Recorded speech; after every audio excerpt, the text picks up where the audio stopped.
Hello, Thursday. Tim Hill, unrestricted free agent. Oh, we got lots to talk about, and a lot of it has to do with football. I'm pumped up. Hope you're in a good mood as well.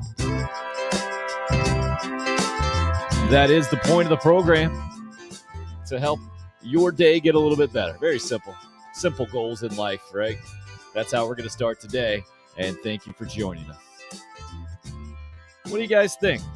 Is the ACC going to actually lead the way in college football? How about this news out of the old ACC meetings that are several days ahead of SEC meetings, which might be one of the reasons why they might actually lead the way on this thing. But the news is, that's where we're going to start today. ACC football talking 3-5-5. The 3-5-5 model in college football. I had no idea. I was like, what is that? Some kind of zone defense? That's the way my brain works. I hear any kind of three numbers, and I think a 1-3-1, trapping defense in the corners, run the guy on the baseline. 3-5-5. Here's how I understand it. So every year you have three permanent opponents, and we've heard the SEC talk about this with like a pod system and the whole thing, and we'll get to the SEC in a second. But the ACC model with 14 teams in the league, you do the math here. You play three of them every single year. You play 5 other conference games, right? 3 + 5 = 8. But every other year, or every year, I guess I should say, those 5 change. So that way, in a 4-year career, a proposed 4-year career that is kind of it doesn't really apply to college athletes these days with the COVID extra year, I guess. But in a typical 4-year career, then every player would visit every school. And theoretically, every school would visit your stadium as well in the ACC. So 3 permanent opponents, 5 in 1 year. The other 5 would be up on the schedule the next year. Love that idea. I think the fan wins. I don't know if coaches will like it. I don't care. Fans win when you see everyone in your conference.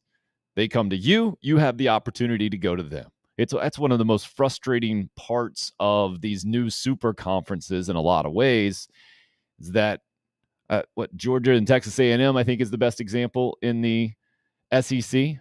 They played once or not even at all since Texas A&M has jumped in the conference.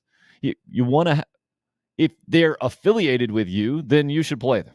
Very simple. And it looks like the bit of a bit of the chaos that we have in college football right now will help make this happen. And the college football playoff, how it's structured, I think encourages some change right now, because you can get away with a loss or two and you can still make the college football playoff. But the SEC expanding now, they have to change things with Texas and Oklahoma coming in. And reading an article from The Athletic this morning about Greg Sankey and how he's approaching it. He's saying, first of all, we're thinking absolute blue sky thinking is what he called it. As I look behind me with this Williams-Brice setting with the blue sky, perfect. Blue sky thinking of absolute best case scenario. That's how he's asking people to come up with this thing, and then trying to figure out the real world applications of that. Jason, good morning, sir. Greetings to you, Craig, Anthony. Anthony says it's a great day. UFAs. Good morning to Colette. And Anthony is on board. Not a bad idea.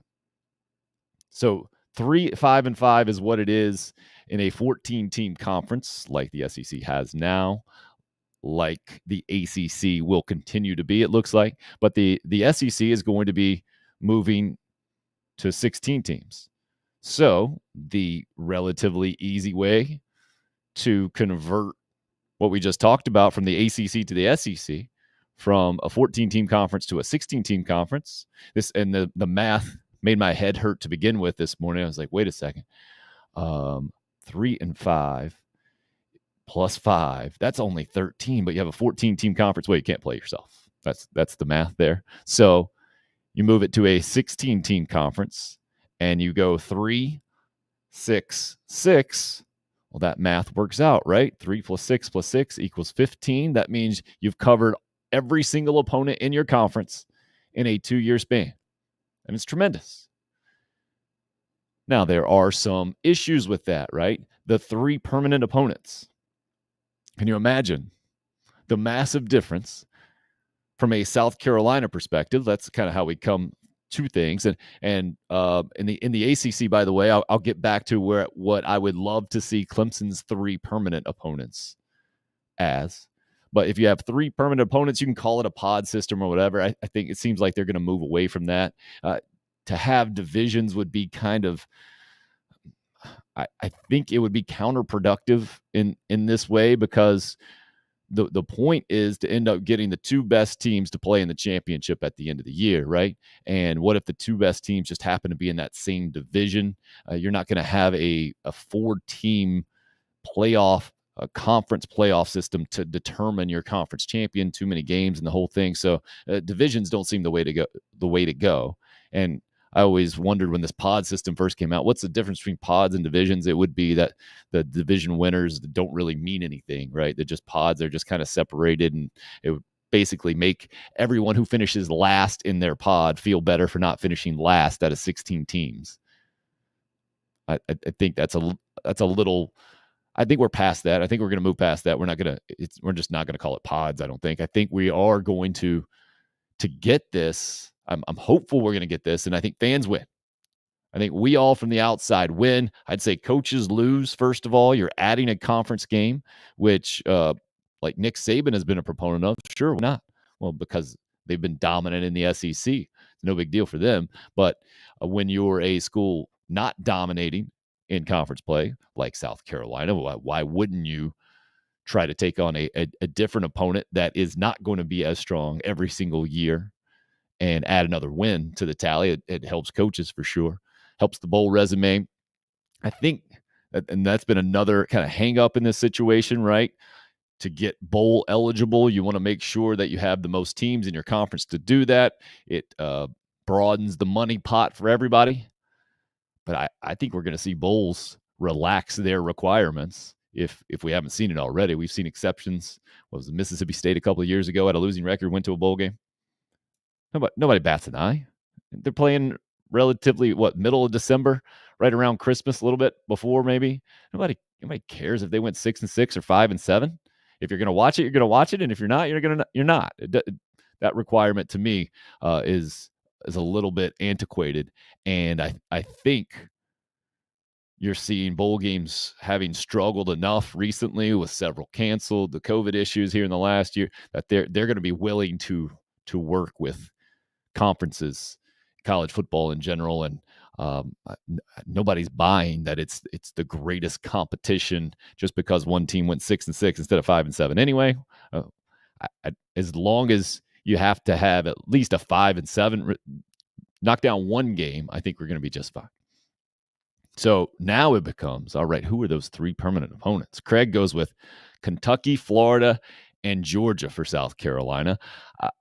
I don't have a major problem with that, but I would switch out Kentucky and put Tennessee in there. From a games I want to see, opponents I want to see every single year from the South Carolina perspective. Now, Craig's is a little bit more favorable, I think, if you switch out Kentucky for Tennessee. Maybe not here recently, but traditionally.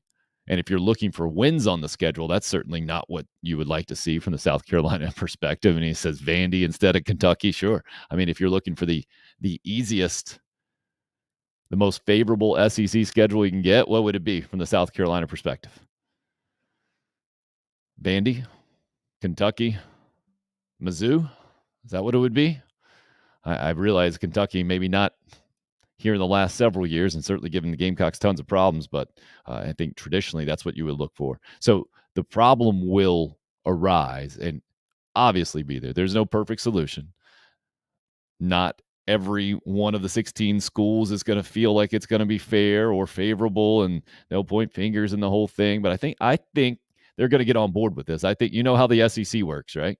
We saw this with Texas and Oklahoma, and Texas A&M putting up a fight with their neighbors coming in, and they were going to raise a bunch of raise a big stink about it, and then somebody got to them real quick and said, "No, this is the SEC. We don't do that. You guys got to get on board, or we'll move on. The train is moving with or without you. You want to be on it, or you want to get run over. That's how it works in the SEC." And Texas A&M got on board pretty quickly, and now we have Texas and Oklahoma set to join the conference officially in 2025. I think a lot of us are still skeptical that it'll be that long, but college football's schedule is going to change. And again, the frustrating part from a fan standpoint is being in the same conference as a really good school, or even not so good, but let's say a tradition rich program, one that you would be interested in going to on a road trip, seeing your team play, and it coming up once every 8 years, or however long it has taken to go in this rotating system that the SEC has had. With the I think it's been the weirdest is the permanent crossover rival here in the last several years. That's with South Carolina and Texas A&M.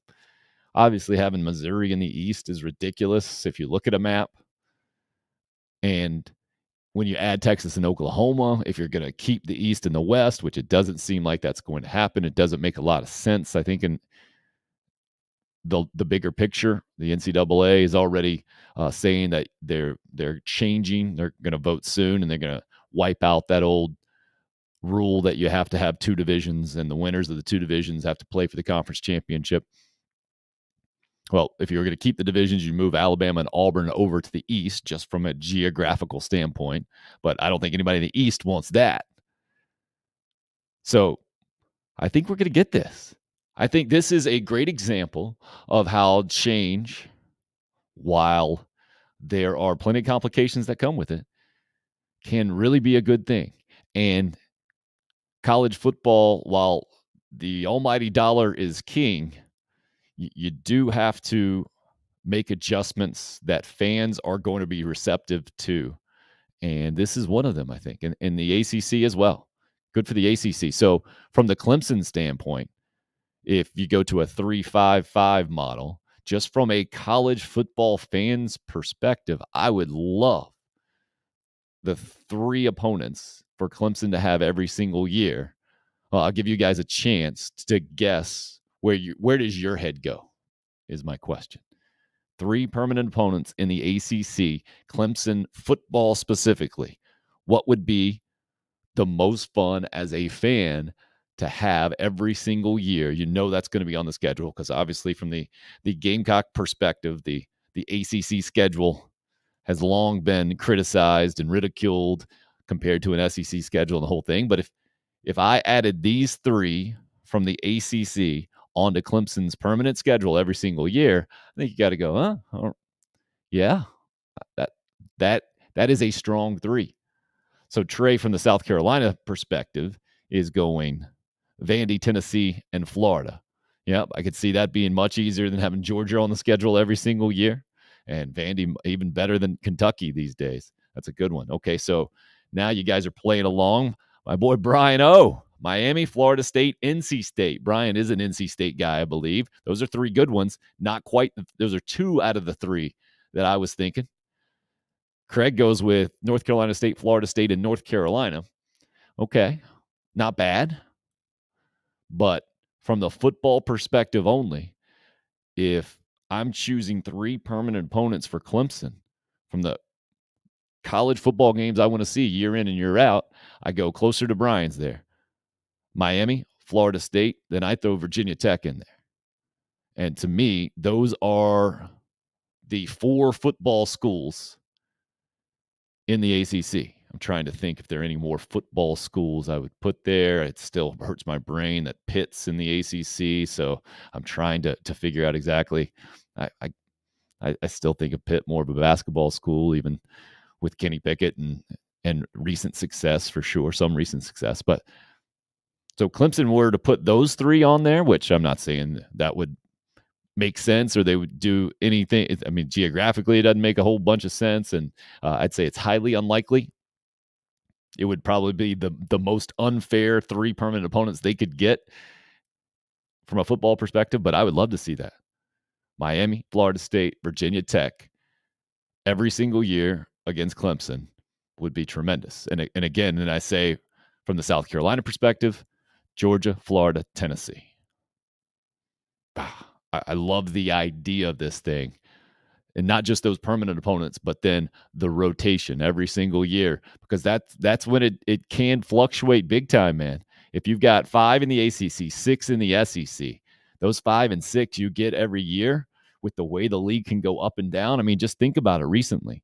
Let's think about it from the SEC perspective, because I think the ACC perspective, it's maybe a little bit more consistent the way that Clemson's dominated the conference by and large. But I guess not. As I look at those other ones, Miami and Florida State have been so up and down here the last 10, 20 years for sure. And then Trey's raising the question, but hey, how do rivalries play into it? Florida's always going to schedule Georgia. Bama's always going to schedule Auburn. So putting them in the same pod either makes total sense or makes no sense at all. Well, it would make total sense. I think that's what you do. Some cross-divisional rivalries, what has it been? Auburn and Georgia, right? Might have to go out the window.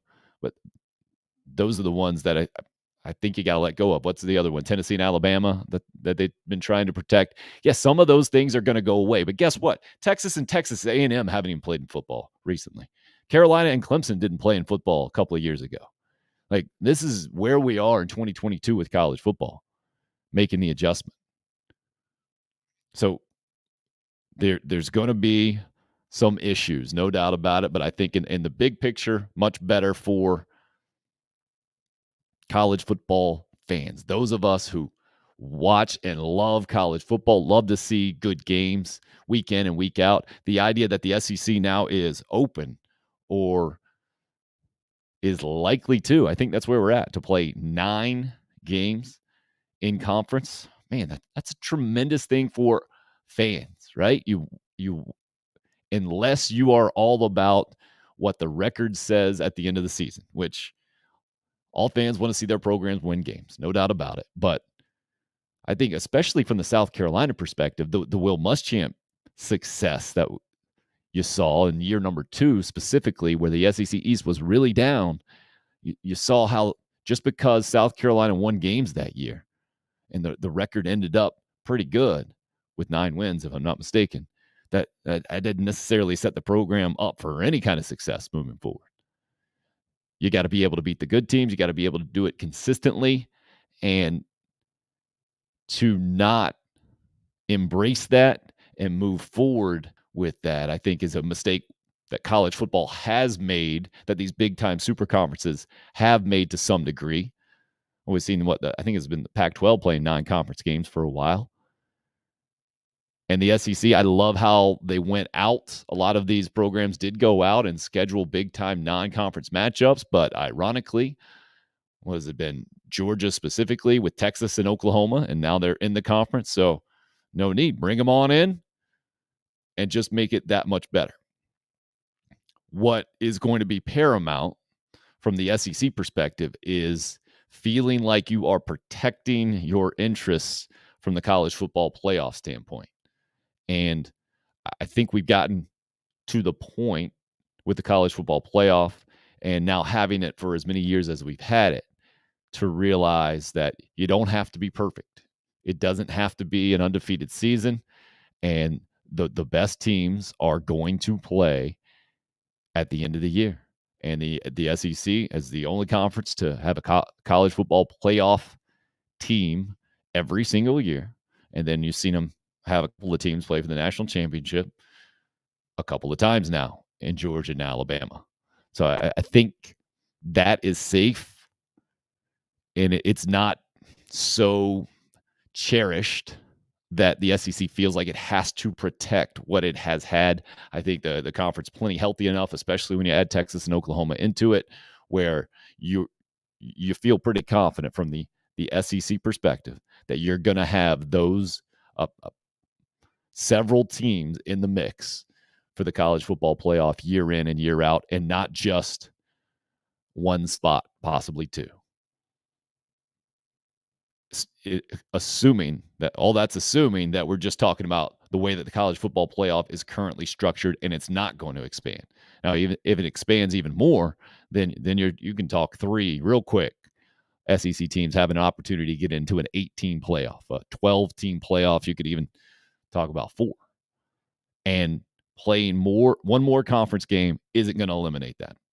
I think Greg Sankey, the powers that be in the SEC, can feel confident about moving forward without being overly concerned about protecting that interest. I'm hopeful anyway. And I think this is good for college football, man. I don't know about the super conference model in general. I think we're going to see, and Jim Phillips, the ACC commissioner, has talked about this in the ACC meetings as well, talking about reevaluating the NCAA, especially from the football standpoint, and possibly just starting from scratch, moving into a different type of governing deal. And we've all seen this from the outside a long time. This thing's been coming for a long time. How the Power Five probably going to end up breaking away from the NCAA, and you're going to get just a different entity altogether. I mean, the college football playoff already is separate from the NCAA, so in some ways it's already happened. But now it could be a clean break, or you could get a lot more clarity, and I think a lot less mess that has been floating around college football here the last couple of years with the name, image, and likeness, transfer portal. Now you got the signing class, the restrictions to 25 that will probably be voted out relatively soon. But I'm thinking if big time college football separates from the NCAA, that they'll be able to streamline a lot better than they have the last several years. And again, I think that's going to be good for the game. I understand that if you're a group of 5 school, you're a lower tier school, maybe even you're a lower tier big time conference school, that you don't see that as a great move for your program moving forward specifically.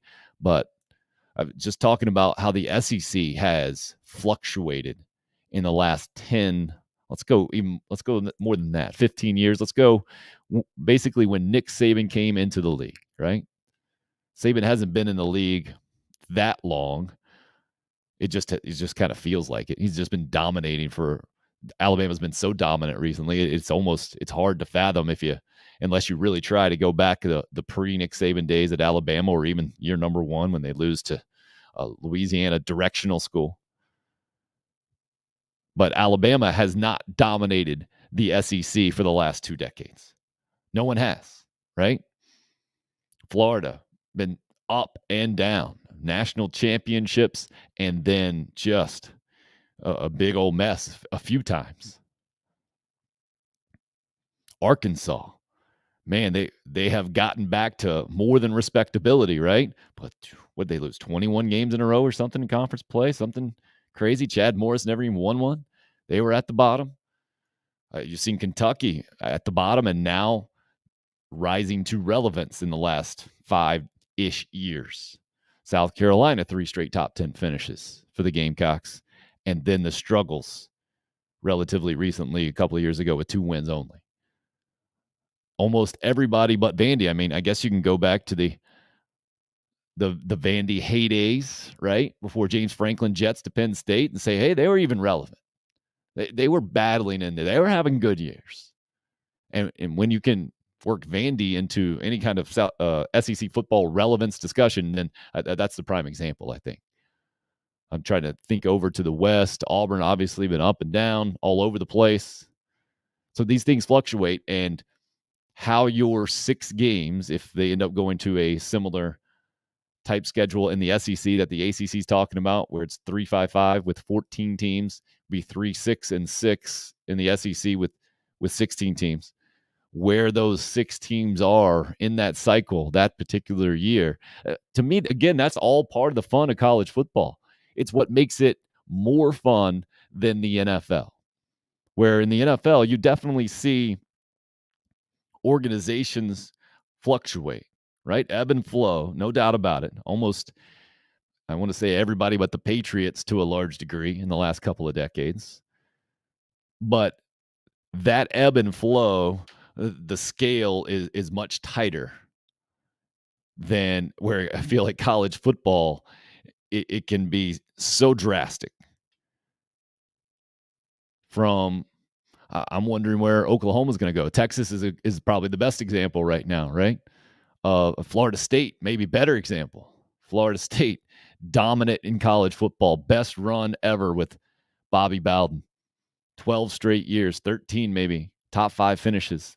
And now just trying to be relevant in their division in the ACC with just all kind of struggles here in the last several years. The post Jimbo Fisher era, or towards the end of the Jimbo Fisher era, and now the Willie Taggart thing and the whole deal. So, but to me, that is what makes it so fun in college athletics, almost across the board. I mean, you get the Cinderellas in college basketball. What do we get? St. Peter's this year. We've had Loyola Chicago and those runs in the NCAA tournament. Well, first of all, you got to get there, and then you can make the run. You see in Duke and Kentucky not get to the NCAA tournament a couple of years ago, right? The COVID restrictions really messed both of those programs up, and then to see them right back in relevance the next year. To me, that disparity, the opposite of the NFL, is what makes it more fun to be a college fan than to be an NFL fan in a lot of ways. Now, you can make the argument about the NFL too, that the way they got that league structured, that unless you're the Cleveland Browns, maybe the Washington football team, or I guess I got to call them the Commanders now, that you're going to have a good run at some point, just because that's the way the league kind of weighs things. Well, okay, and that's good too in its own way. But I'll take the college model over that NFL model anytime, because you should have to earn it. Alabama couldn't do it with Mike Shula back in the day. Nick Saban pops in, and look at what they've become, man. But they've earned it. That's why he's considered the greatest college football coach of all time. He's earned it. Now, he's done it at a place that has been done before and the whole thing, but it showed me, Florida State shows me right now, Miami you could throw in there too. You're not guaranteed anything in college football just because you have some tradition. You might have a few more advantages. You might be able to avoid a sustained dip in the proverbial college football gutter for a little bit less time than some others. Obviously, you got more advantages, but I'm very optimistic about college football, the health of the game, just the entire environment moving forward. Also, I think if the NCAA is kind of eliminated from major college football, it breaks off in this whole thing. They'll get a handle on some of this name, image, likeness stuff. Yeah, Tennessee's another good example, RL says. Great point, RL. Yeah, Philip Fulmer, Peyton Manning, right before they win the national championship. Gold standard. Never forget going there in the late 90s when I was a student in South Carolina. Going there for the first time, being surprised at how old-fashioned, is that the best way to put Neyland Stadium? Unimpressive pops in my head, but that's not quite it, right? It's just, it wasn't what I expected it to be from the outside, especially maybe, but you get inside there and the 100,000 or so get going, and the game that I went to, completely dominant. Tennessee absolutely dominant from start to finish, and it seemed like South Carolina was millions of miles away from that program. But then we've seen the run South Carolina had against Tennessee here recently, and their coaching struggles. Craig mentions Virginia Tech, another example, right? Dominant in the ACC for a lot of years. Certainly right there at the top in Frank Beamer's heyday, and then not. And battling to get back to ACC contention, relevance in college football from a major standpoint. Good example there, Craig. Trying to think who else on the positive side, on the flip side of that, is a good example. How about Baylor? Baylor's probably the best example out of any major college football program, right? Baylor, I got my first job out in the state of Texas. Wasn't that close to Waco. I don't know. We probably were like 6 hours, Abilene, Texas. the little small town where I worked, but would run the Big 12 highlights. Texas Tech, probably the closest school, not too far down the road in Lubbock. And Baylor was just an absolute joke. And when I say Baylor, then I got to think about Wake Forest as well. Wake Forest has had some good runs and seems to be on the upswing. Saw some quarterback rankings on social media yesterday, and their quarterback Sam Hartman up there, I think maybe right above Grayson McCall in the top 100 quarterbacks going into this season. Take it for what it's worth. Spencer Rattler ranked number 10th. I think this was like that Oklahoma, I think it might be called Boomer Sooner account or something on social media on Twitter. But Wake Forest seems to be on the upswing, and obviously Dave Clawson done a tremendous job there recently. Jim Groh before him, but an example of schools, Baylor, Wake Forest, that I grew up just thinking they would forever not be relevant, never contend in college football, and we've seen that not to be the case here recently. So we'll continue to talk the college football schedule shifts as we roll on this morning. I don't want to yap at you, so you just have to hear my voice all a couple of hours here. We're live streaming 10 a.m. to noon every Monday through Friday. Thank you for being a part of the show, however you're doing it. Live contributing on Brian's on Facebook, Trey and Craig, all on the YouTube live stream right now. Check it out live video-wise on Twitter. Podbean is the way you can check out the live audio. We're going to welcome in our first guest this morning, leading off the guest list, John Combs over at Westwood High School, hopping in. John, nice setup going over there. You got the earpods working. Hear me loud and clear? Yeah, everything sounds good on my end. That nice work. Good to see you, sir. Mhm. And wondering, as we're talking about all of this, mostly a football discussion for sure. You being a high school basketball coach, having been around the Gamecock basketball program as a student manager for your 4-year career while you're at school there. I'm wondering maybe we can transition this. The basketball news yesterday was that South Carolina got a transfer in from the University of Illinois, big man transfer. His name, I guess he grew up in Belgium or in Europe in general and played high school in Belgium. Benjamin Bosman Verdonk. Not impressive numbers at Illinois through 3 years, but you got to have some big bodies to have an SEC defense. What do you make of the Illinois transfer coming to the Gamecock basketball program? And then maybe we can go more on some of your experience with guys playing high school basketball, but having a bunch of success in football later on in life.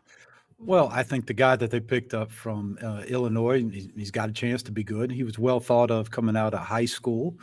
People got to remember, just because you didn't have great numbers earlier in your career in college doesn't mean that you won't have good numbers later on down the road. Larry Davis, when he went to the University of North Carolina, he didn't get an opportunity to play a whole lot while he was there. And when he transferred, of course, he had to sit out a year, and he had pretty good numbers his last 2 years at the University of South Carolina. I know they're very different. But sometimes change is good for players, and I would imagine Coach Brad Underwood and Lamont Paris are very different coaches in terms of their style. So I think this is going to be a great opportunity for him to get some early playing time, and I hope he has a lot of success. It's a small world, college basketball, that a guy that played for Brad Underwood, who was Frank Martin's right-hand man coming to the University of South Carolina, now comes to South Carolina with Lamont Paris having taken over for Frank Martin and the whole thing. Yeah, going to be really interesting to see what kind of production they can get out of him and how Lamont Paris kind of chooses to play.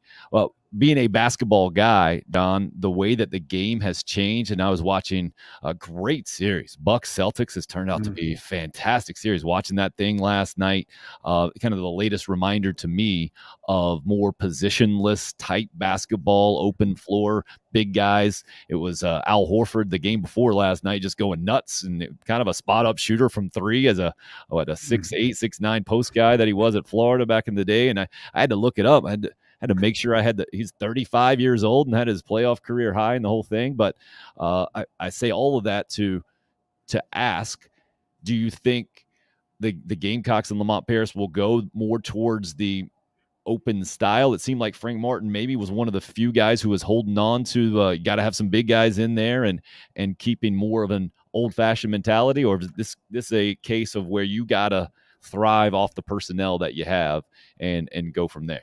Well, I think you're always, as a coach, going to do what suits your personnel the best. It's going to give you the best chance to win. Coach Paris does seem to be a defensive-minded coach, and you can have a good defensive team regardless of your talent. I'm of that opinion. Obviously, sometimes it doesn't happen that way, but I believe he is going to, whenever his roster's finalized, and by all accounts, I think they got two scholarships still to give, Yep. and still some pretty good names out there they could potentially get.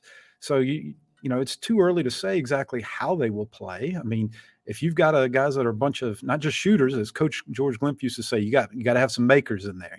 Everybody thinks they're a shooter, but you got to have some makers. If you got a bunch of makers from three, you're going to have an offense designed to shoot and make the three. If you got guys you throw it in the post, they can score, you're going to make that happen. My guess is he's going to try to have an identity that he wants this program to be built on, and like I said, it'll probably be defense first, and then build around the strengths of the guys that he has in the program now.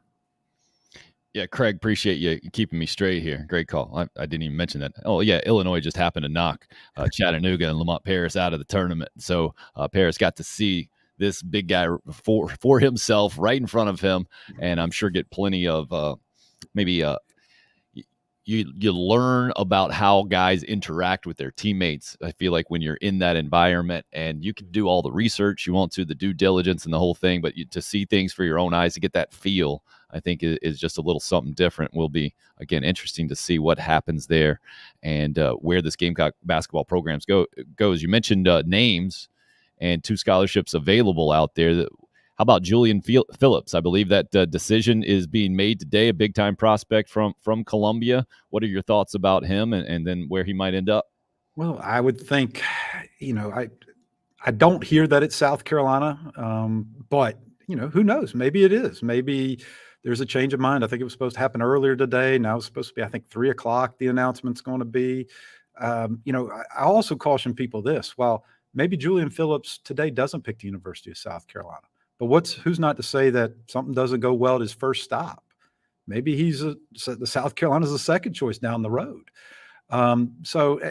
Julian's a heck of a basketball player. He did great things for Blythewood High School before, and he transferred this past year to Link Academy. And then he's an example. If Coach Parrish and their staff can get Julian Phillips, that really changed the perception, I think, of recruiting and what they're doing. So, I mean, I certainly hope that they can find a way to get him. Whatever program gets him is going to be very happy today. What kind of player is he? Who would you compare him to? Oh gosh, you know, I don't know if I've got a great comparison. I don't know if I would say he's like a Sindarius Thornwell. I don't think he's as thick of a body as Sindarius is. He's just he's just he's a good scorer, but I think he can handle the ball well. He's crafty around the basket. He's a good finisher. I don't know how well he shot the ball from three this past year, but he's a guy that would he fits into the free flowing game. I don't think you're probably running too many double stagger screens to get him a three, but you leave him open, he can knock it down. There's a reason he played in some high level, all-star games. There's a reason why a lot of colleges want him. He's a very good basketball player, very impactful, and I think I even saw some projections, way too early type projections for the NBA draft in a couple of years, which I think is crazy that people do that so early. But he could be a game changer. He's really good. And you mentioned the possibility that if the choice isn't for South Carolina now, maybe transfer back. We've seen so many examples of that through the years. You mentioned Larry Davis, a great one from back in the SEC championship days. Zam Frederick, Devin Downey, most recently James Reese coming back from out in Texas, and the whole deal. So yeah, it could definitely happen. It seems maybe even more likely for University of South Carolina to kind of be that spot for a guy as highly thought of right now as Julian Phillips is in high school basketball recruiting when it comes to being a college prospect. You've seen a bunch of really good players come your way and come play against you in the last several years in the Columbia area. Wanted to hear your story about one guy who went on to some professional success, and it didn't happen to be in basketball. Well, there was a young man that played for me my first 2 years at Ridgeview High School, way back in I say way back, early to mid 2000s.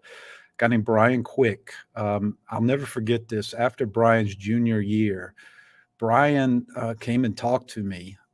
He thought about wanting to play football, and Brian was heading into his senior year, and he was being a recruited basketball.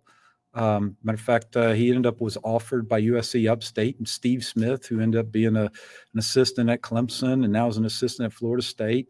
He was a well thought of basketball recruit, and he came to talk to me in June in the gym. Said, "Coach, I'm thinking about playing football." And Brian never played football at the high school level. I think he may have played some middle school and some Pop Warner football. And I just remember telling Brian, I said, "Brian, you got to do, if you want to play, go play it. That's what you want to do if you want to be committed." And he said, "Well, I still want to play basketball." I know. And Brian was just one of these guys that you could tell was a committed athlete. And he decided to play football for his only year, senior year at Ridgeview High School, and ended up turning out to be an outstanding decision. He went on to play in the Shrine Bowl and just had phenomenal year. And like I said, never played high school football before. Was turned into an outstanding wide receiver. He had incredible hands. He had some of the best hands of anybody that I've ever seen. Matter of fact, one quick little side story. In the basketball game one time, one of my assistant coaches, Daryl Heath, said, "Coach, I want you to watch Brian shoot this free throw." I said, "Okay." Shot the first free throw right-handed, made it. Second free throw, seamlessly, shot it with his left hand and made it. And it looks so natural. I don't think I've ever seen a player shoot one free throw right-handed, one free throw left-handed, and seamless, and made both of them. But as Brian went through the process, Brian always, I think, identified himself more as a basketball player than a football player. But then he started just having such a great high school season that he started getting some interest in football. And Appalachian State started recruiting him really hard. And so Brian made the decision to go to Appalachian State to play football instead of playing basketball, and it turned out to be a fantastic decision. He had a great career at Appalachian State. Matter of fact, he was one of the guys that blocked one of the kicks at Michigan to help beat them in the Big House, which is incredible. Then finished out, I had a fantastic career and ended up being the first pick of the second round in the NFL draft. I mean, that's crazy. The first pick of the second round, even ahead of Alshon Jeffrey at the time. And he went with the St. Louis Rams. That's when Coach Jeff Fisher was there at the time. And he played, I want to say 6-7 years in the NFL, played some with the Washington Redskins. And, I go back, people, should you specialize in a particular sport? I do go back and wonder if I, as a coach, would have told him, said, "Brian, don't play football. You've never played before. Why play? Let's just concentrate on basketball. You're getting recruited in basketball now. Maybe you can get a little bit better." I might have still said that, and he still would have played football. But it would have been interesting to see, because one thing I know about in high school athletics, if you don't let a kid play or encourage them to play, like once you graduate from high school, if you don't get a chance to play football, you're not going to play it. There's no pickup football leagues that I know about around town, or if there is, I don't know if you'd want to play. So I always encourage athletes, if that's something you want to do, go do it, because you can be committed in both, multiple sports if you want to. Drew Meyer the other day was outstanding in talking about encouraging guys to play different sports and the opportunities.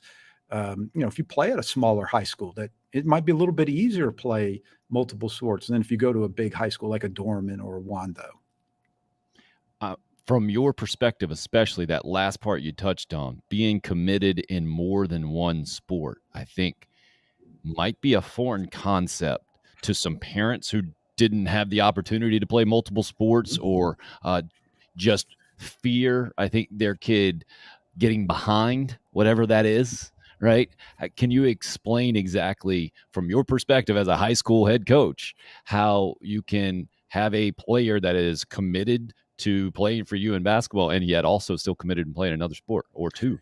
Well, I will say this: every situation for every person can be very, very different. Even if it's down to medical issues,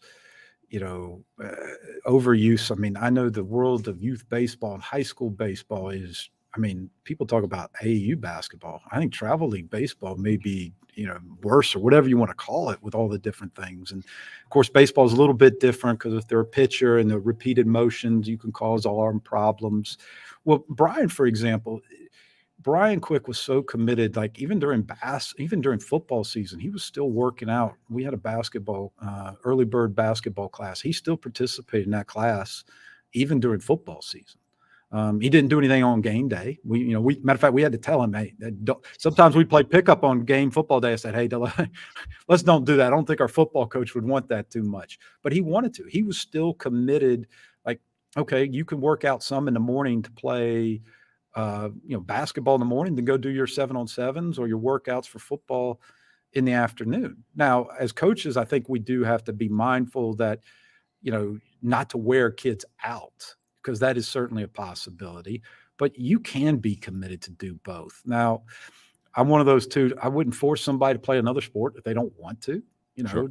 That's not going to work just because they think I'm also, this is a whole nother topic, but I'm not real big on guys playing high school athletics because they're trying to get a scholarship.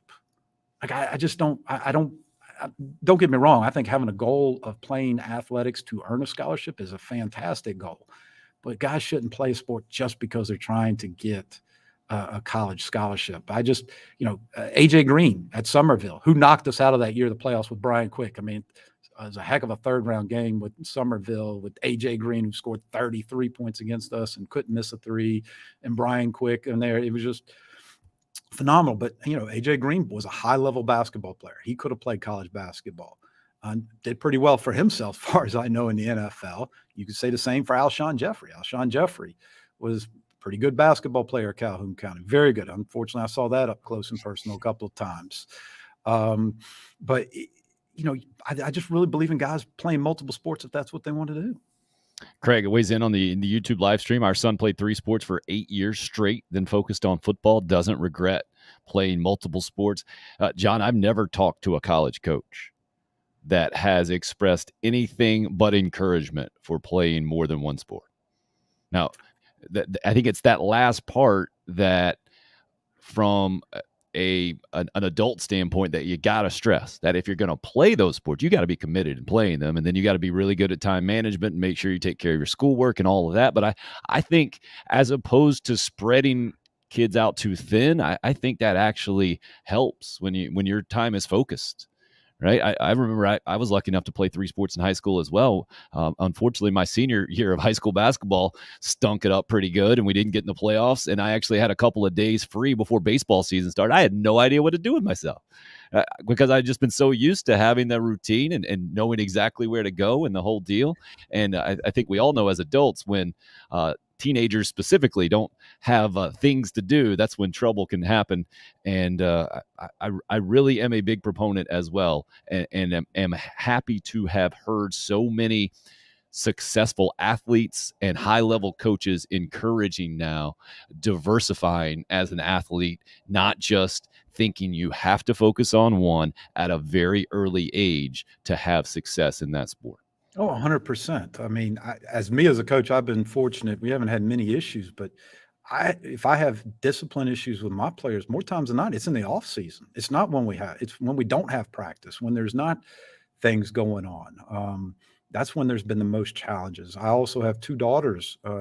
They go to Ben Lippen School and they participate in athletics, and they participate basketball. They do track.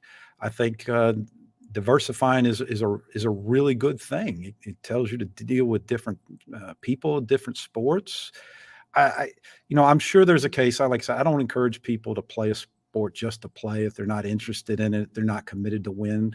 But I just think playing multiple sports is a good thing. You don't want to burn people out. I don't want people to play a sport because they feel like they have to.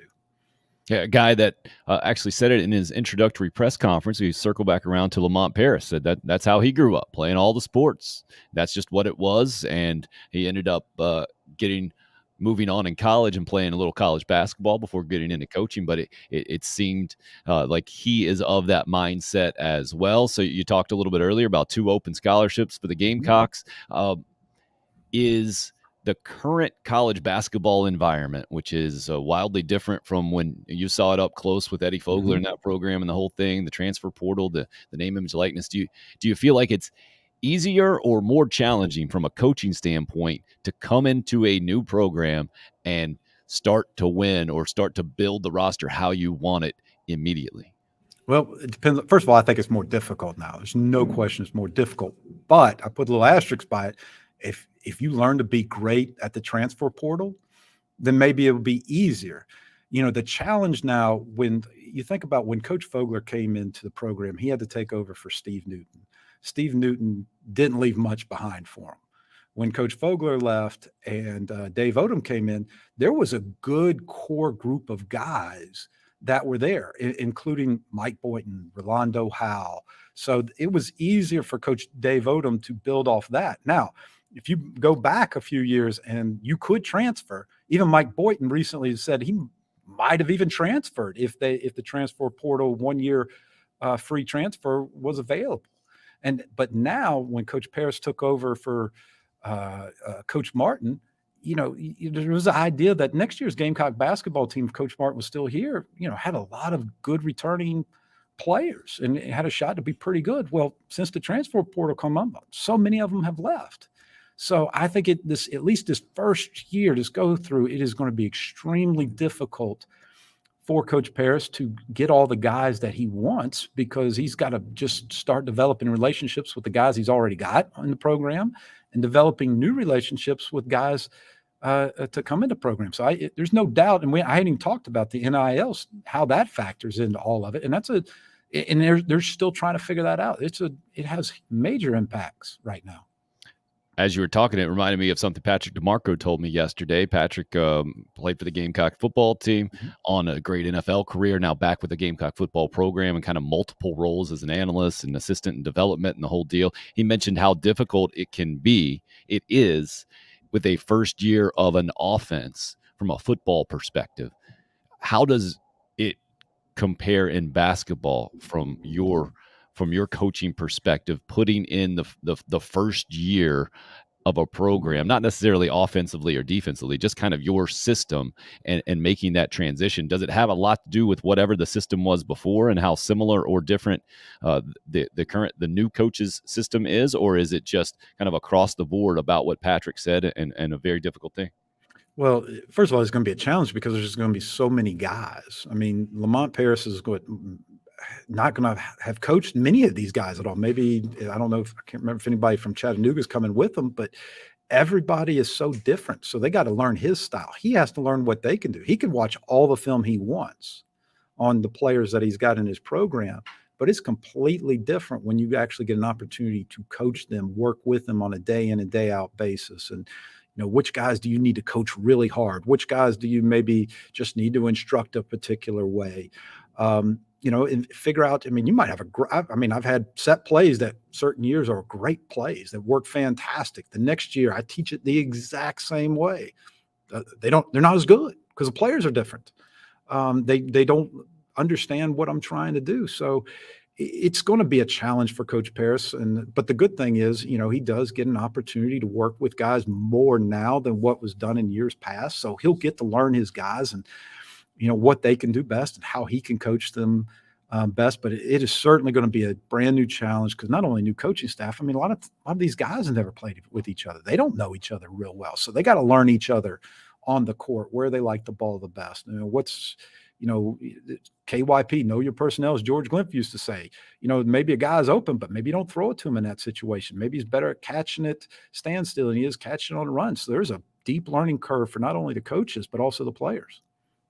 Yeah, and now I think it could be more difficult for a college coach as well, because as opposed to knowing, hey, this is going to be your guy, this is going to be your place, and if you want to go play somewhere else in Division I basketball, you're going to have to sit out a year. It's going to be a whole thing. Now it's, hey, I like the way that this coach who's coaching against us in that system is. I'm going to look into maybe moving there next year, or the grass is greener complex. I think just that the transfer portal has created has to be that much more challenging for coaches in that way. Oh, there's no doubt. I really would encourage people. There's a great interview Jason Jordan did with Mike Boynton just recently that he put out there. and talked about there's tampering going on. Not maybe directly, but indirectly tampering going on with players that, someone might be contacting, well, I wish you could get more playing time. If you played here, you would definitely get an opportunity to play more. So how you coach as a coach now and how you coach your players is different now than what it was maybe even just a year ago. And how you do different things and how you encourage your players. So there's certainly a lot of challenges, but I would encourage people to watch that interview Jason did with Mike Boyd, and it is very insightful on some of his thoughts. Well, Mike's always been that kind of guy. Even when he was a player at Carolina, kind of the unofficial spokesman, especially his senior year for that team that went to the NCAA tournament and lost to Memphis. And to see what he has become. And again, the small circle of college basketball that we're talking about with the Illinois transfer from Brad Underwood's program. Obviously, Brad Underwood, a big part of Mike Boynton's development with, what was that, Stephen F. Austin. He ended up going to, and then going to Oklahoma State from there, jumping from Oklahoma State to Illinois, and Boynton taking over for him. I'm not surprised to hear that, John. I would like to hear the specifics. You mind tweeting that out or retweeting Yes, that? absolutely. We've got John's Twitter handle up on the video stream at John Combs 98, where you can find him. We've got the podcast as well, the Ball Meadow State podcast, where you talk to a bunch of great guests yourself and really focus on basketball and not, I shouldn't say just focus on basketball, but kind of come at things from the basketball perspective, and then realizing how much that shapes people's lives and changes people's lives, and how much we all love sports in general. It's one of the reasons why I like having you on the program. Really appreciate you coming back on with us today, sir. Well, thank you for having me again, Tim. I just did a podcast interview with Larry Davis last night, and Nice. that will be getting out soon. And, Larry's now the head basketball coach at Mars Hill University, jumping from coaching high school to college. It's a great podcast interview, shares a lot of really good stuff. But thank you again for having me on. Absolutely. John Combs 98, where you can find him on Twitter, the Ball Meadow State podcast, where you can find the Larry Davis interview popping up soon. And again, I do want to hear Mike Boynton's specific comments, but it doesn't surprise any of us, right, to hear what John said that Mike's talked about, the tampering problem. And that's what Frank Martin, that's why he was against the transfer portal to begin with, that it would basically be recruiting off of other kids, other campuses. And that is the negative side for sure. And I get it from a coaching perspective, man. That makes their jobs that much more difficult. But I think from the health of college sports and the freedom, this show is called Unrestricted Free Agent. So I'm going to be the last person to say that players shouldn't have the freedom to move from one school to the other as well, especially since coaches can do it. Now, you shore that up, you find some kind of guardrails to kind of regulate that a little bit. I'm not opposed, man. I loved college basketball back in the day, where you could get used to a player being there for at least 3 years. Only the best would be there for 3 years, the rest of them for 4 years, and you get an identity. And I think then those programs develop, the quality of the actual game is better with guys having played for years together. I'm not arguing against that at all. I'm an old school, like 80s basketball, that 30 for 30 survive and advance, my favorite. Love that thing about the NC State run to the 83 national championship. And all those guys talking about just a different era of basketball and the whole deal. I'm all for college basketball being as good as it can possibly be, but also for freedom of players to be able to improve their situation. And especially if coaches can do it professionally, why couldn't players do it on the collegiate level? And that's what we've seen recently. And now we get to see a new guest pop on here recently, fresh off a trip to the Kentucky Derby, wearing the Masters hat. Oh, man, could you be more of a sports snob in that intro? My buddy Mike Gillespie from ABC Columbia joining us now on the show. Let me just tell you, I have now gone to the Final Four, the Masters, and the Kentucky Derby in 2 months. Wow. I am the most spoiled person on the face of the planet. Well, Jim Nance has still got you a little bit. Yeah, it's true. You're in Nance territory right now, man. Well, you know what? And he and I share the same agent. That's not true at all. I wish. I just want you to know I'm still in terrible early pain from the Kentucky Derby. Don't feel bad My for you. No one my does. my my liver is the size of a beanbag chair. Well, that's how it should be, I believe, when you're having a bachelor party at the Kentucky Derby. Wasn't that the design of the whole thing? Yes, and it was all you can eat and drink. So let me tell you. Wait Let a me tell second. you. This was spring break in Cancun? They Oh, do that in the 100%. Kentucky Derby? With horses. Yeah. So so so we buy these tickets for $400 a piece, okay, which sounds like a lot, and it was. It was a lot of money at the very beginning. So you shell out the money to go to this thing up front. $400 a seat, all you can eat and drink. And when I say all you can eat and drink, I mean literally I had 12 mint juleps, and at one point this was deep into the day. I had basically a stack of 6 chicken finger baskets, and I'm just walking around aimlessly, drunk off. Can I cuss on this? You can do whatever you want. It's unrestricted free agent, Mike. Just drunk off my fucking ass. That's like wandering around, just eating chicken and fries. It was a blast. It was a good time. I gotta be able to get the visual image in my head. Did you have the bow tie on? No, Okay. I did not go bow tie. The lovely people at Granger Owens, which is, by the way, a fine clothing establishment. If I do say so myself, you should check it out. They're right on Main Street. Uh, Plug. anyway, they said no bow tie, so I said okay. Okay. You took their advice. You went there and said, "Dress me for the Kentucky Derby." Is that what you did? Yes, yes. Okay. And if I Seersucker? had the, if I no seersucker, but one of the best outfits that I saw was a dude dressed up in a seersucker. He had a seersucker bow tie too, and then seersucker shorts and sandals. Okay. It Wow. was it was pretty solid.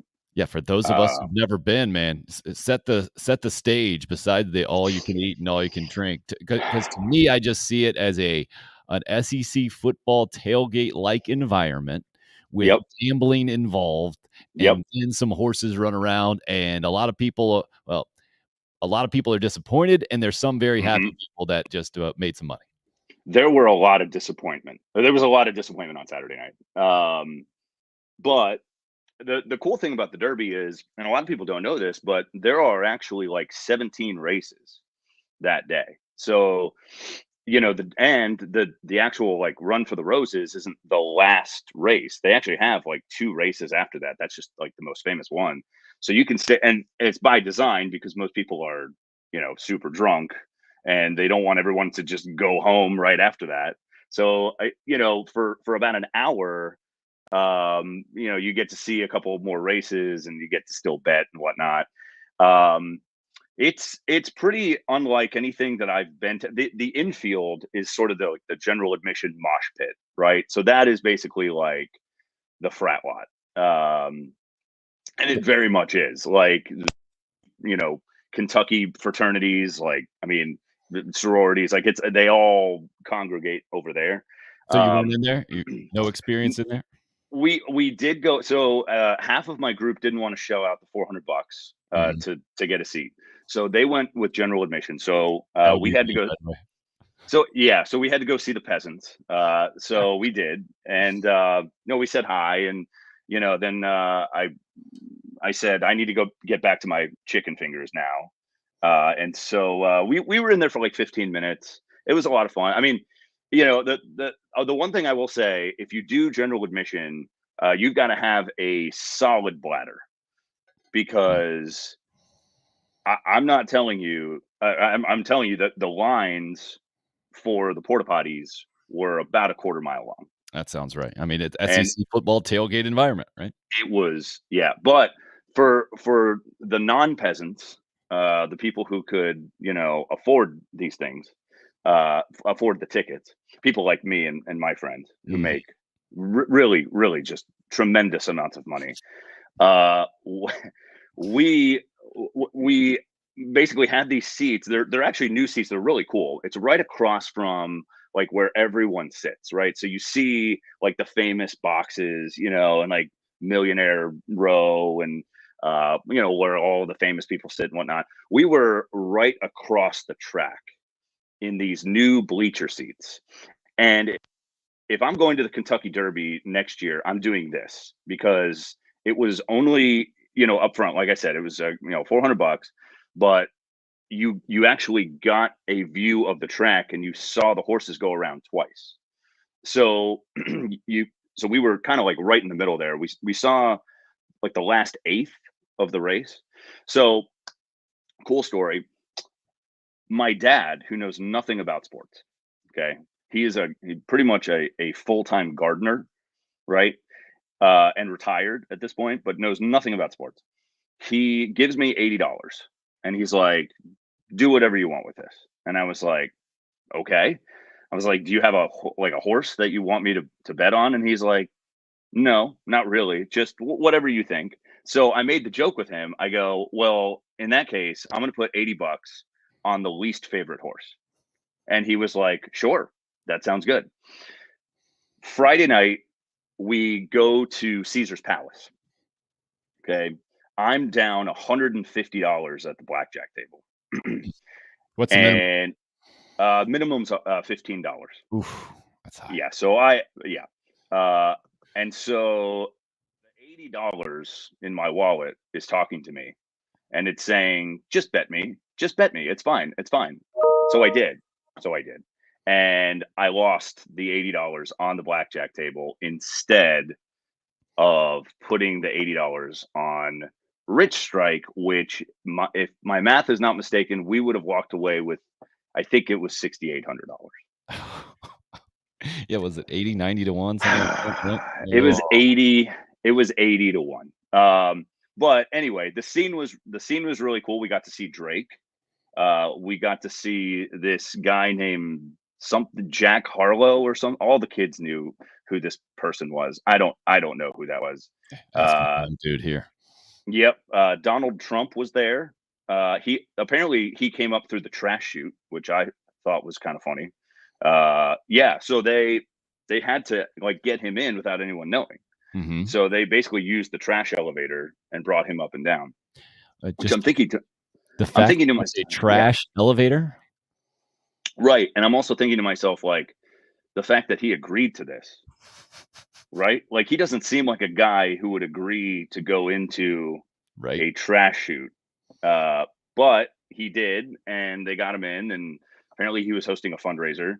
I got to meet the starting five for the Michigan basketball team. I walk up to these guys who were all like in stormtrooper white. This is super cool, like stormtrooper white tuxes, and they're all huge. And I'm super drunk at this point, and so I walk up to them and I'm like, "You guys have to play basketball. Please tell me that you play basketball." And all of them at once said, "Yes, sir." And I was like, "Do any of you start?" And they all said, "Yes, sir," at the same time. And I was like, "Oh my God, I'm literally talking to the start five for the Michigan basketball team." So it was very, very cool, man. It's unlike anything I've been to before. Like you get to see races all day. I mean, $2 on a horse, or you could put, $2,000 on a horse. I think that's the cool part. There's something for everybody in between.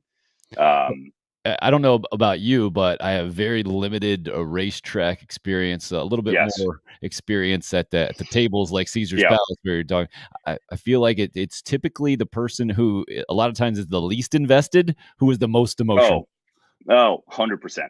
Yeah, no, absolutely. And I mean, I think so where we were sitting, we got to see the last eighth, right? So I put $100 on Epicenter. And so I see Epicenter's in the front, right, when they pass us. And I'm going ape shit.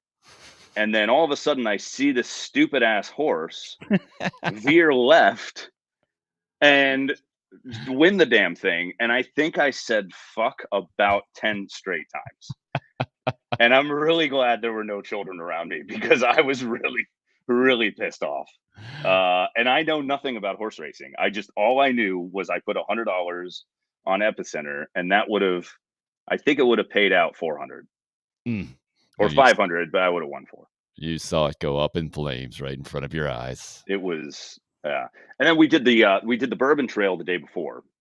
So went to let's see, we went to Buffalo Trace, and then we went to Maker's Mark. So that was pretty solid. I would definitely do that if I'm heading up to Kentucky.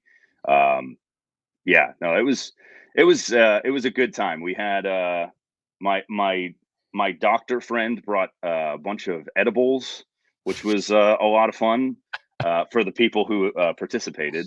Right. And my buddy who will not be named has never smoked or really done anything in his life, and he took I think 3 of them Whoa. Are you sure Friday night. are you guys writing a movie? Are you sure this is not Well, you know what? This is my next career. I'm just gonna write.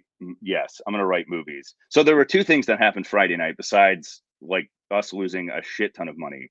One, one of my friends just ate 3 edibles and like whatever, and just did it. And we walk into the casino. I look over at this guy, and I can't see his eyeballs. They're so sunken into his face, and he's just got this giant grin on his face. And he keeps telling me that he keeps seeing these celebrities who were clearly not there.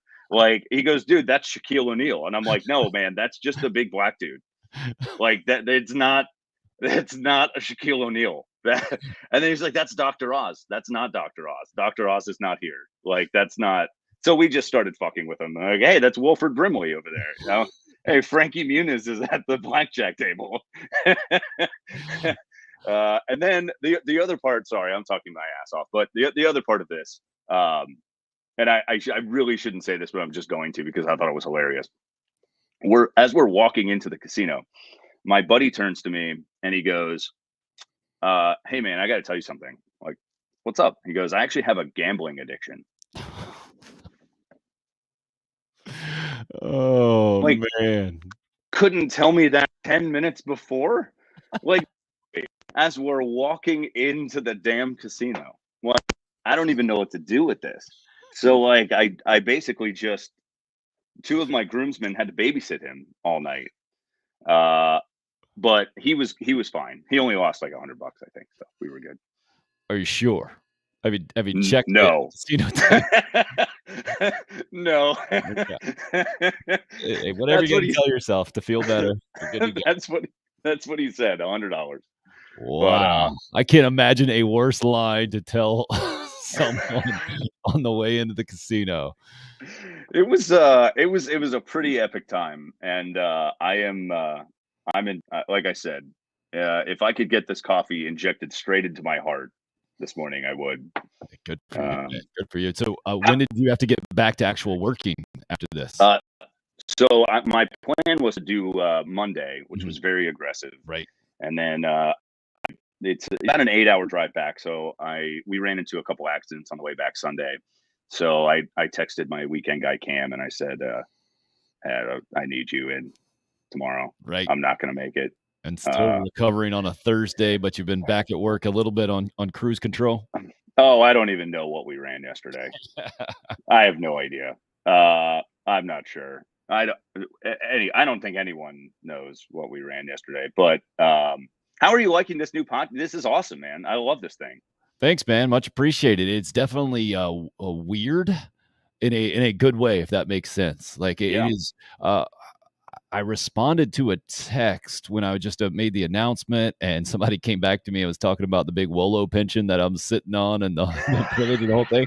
And typically I ignore ridiculous texts. I always have. That's been a personal / professional decision, but I responded to this one and then saw it go out and then realized in my brain, like typically I'm like, I'll go over it again and be like, yeah, my bosses are going to be okay with that. Right. And yeah, I'm good with that. Like, oh yeah, there's not that other level. there's not that. So that feeling was amazing. And then also, it's also like being up on the tightrope without a net in a lot of ways too. Oh, is 100%. on the other end of the emotional spectrum. But Yeah. it has been a blast, and I'm so thankful for everybody who is contributing, like yourself, just popping on and helping out, man. Much appreciated.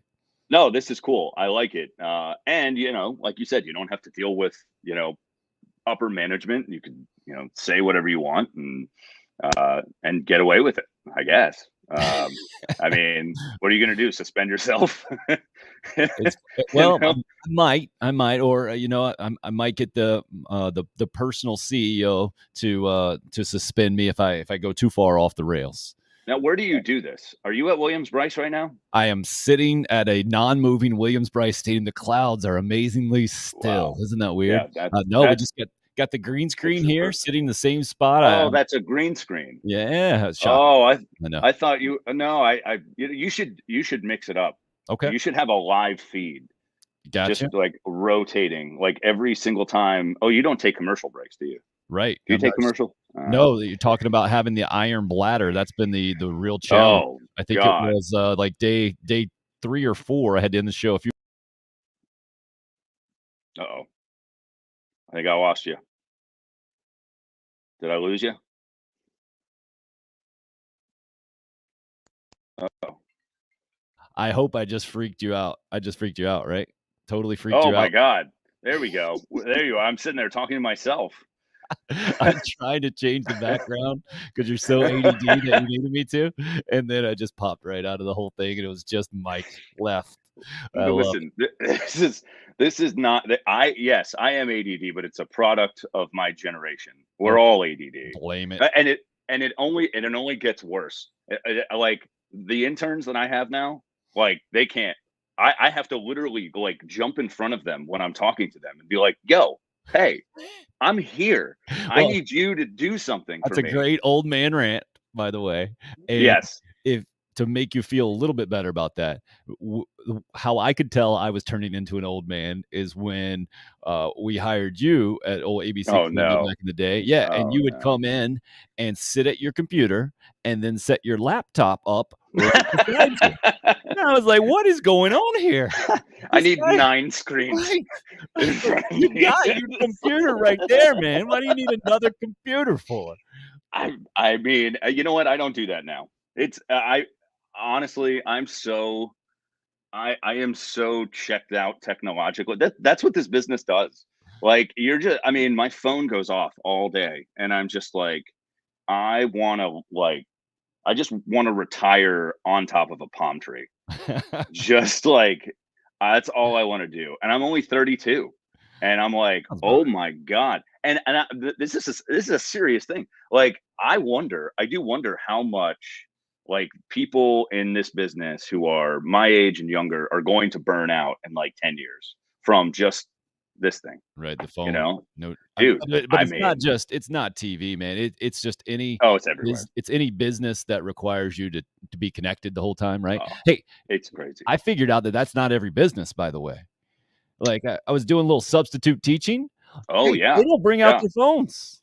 They That's are true. actually focused on the class and the task at Wow. hand without being connected to the outside, and it's amazing. It's an Wait, so amazing thing. you were doing 8th grade algebra? A little bit, yeah. Yeah, I did that How for a was little while. That was a how blast. did you have to discipline?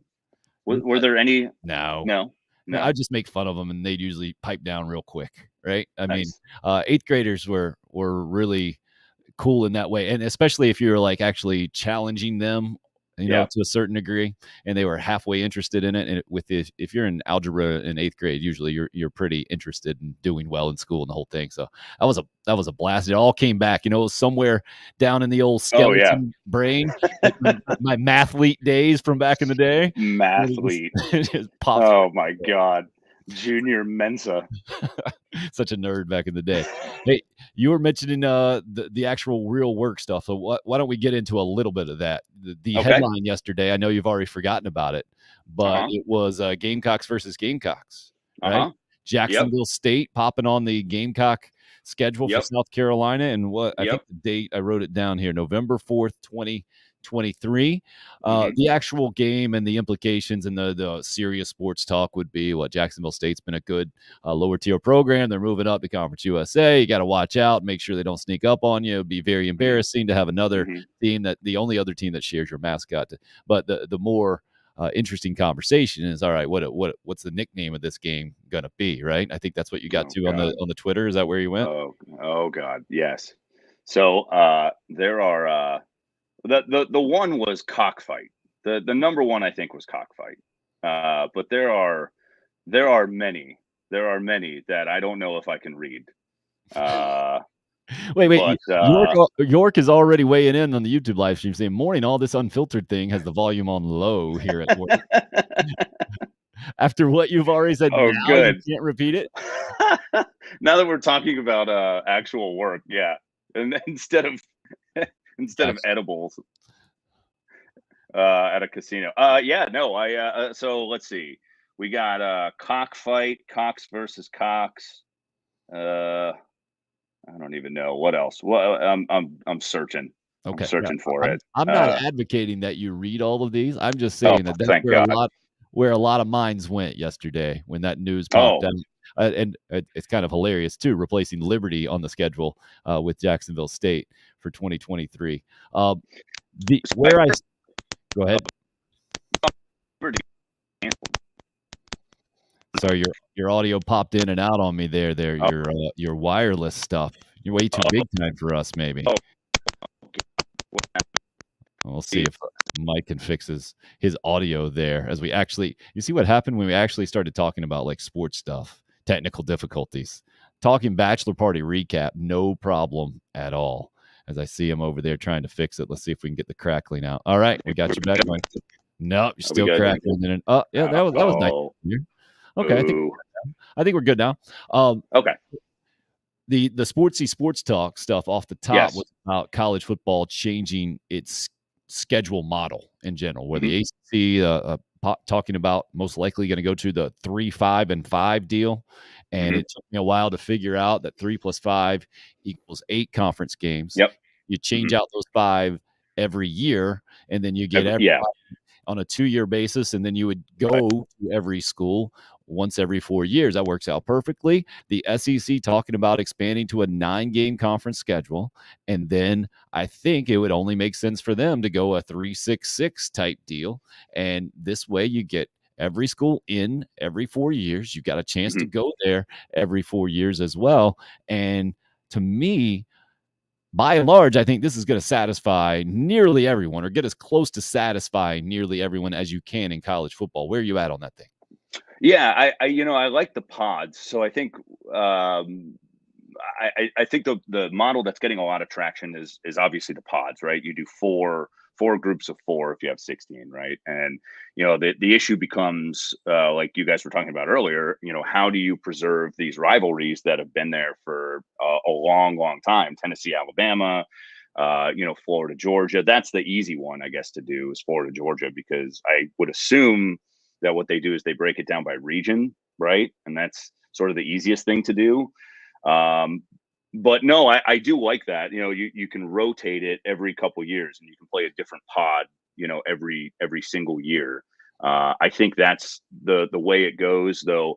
If my math is correct, they may even get up to a 10-game SEC schedule. I doubt it, because I just think that's a little too much. I think it'd be great for the sport. I don't know if you would have SEC coaches signing off on that. I mean, I know publicly they'll all say, yeah, absolutely, we want better competition, but in reality, I don't think that that's what they're going to wind up doing. So I think publicly, Nick Saban and Kirby Smart, really the only 2 guys that say they're for the 9-game schedule. But you know how it works in the SEC, man. They'll get everybody on board if they feel like it's the best thing, especially from a revenue standpoint. And I think that's where you have to go in college football right now, having jacked up prices in the stadium, jacked up ticket prices, right?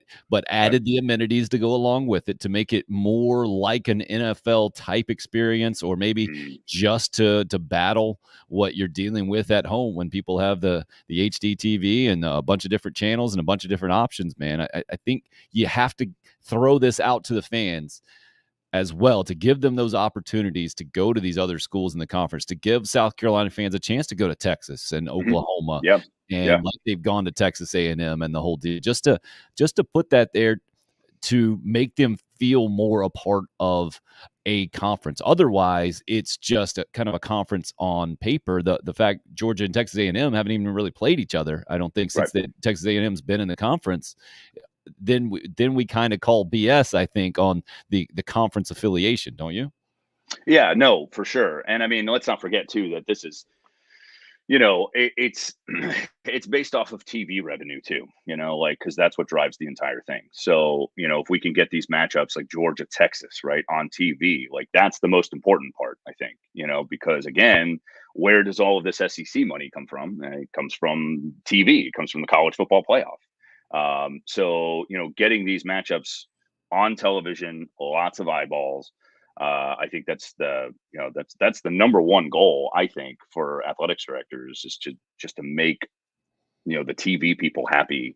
ABC, ESPN now, because I mean ABC's got it in 2024, I think, starting 2024 or 5, which just so happens to coincide with Texas and Oklahoma joining, right? Right. Yeah, what a coincidence. Exactly. So, I think that's first and foremost. I go back and forth really on the making, following the NFL model, and not from a scheduling perspective, but from an actual like game day experience. So I know Florida was looking at doing this. Strickland down there wanted to like shrink the swamp, right? And basically the capacity of the swamp, and basically like, instead of pack in 92,000 people, it was going to be, well, let's bring the sucker down to like 70 something, widen the seats, right? Like have cup holders and shit and blah, blah, blah.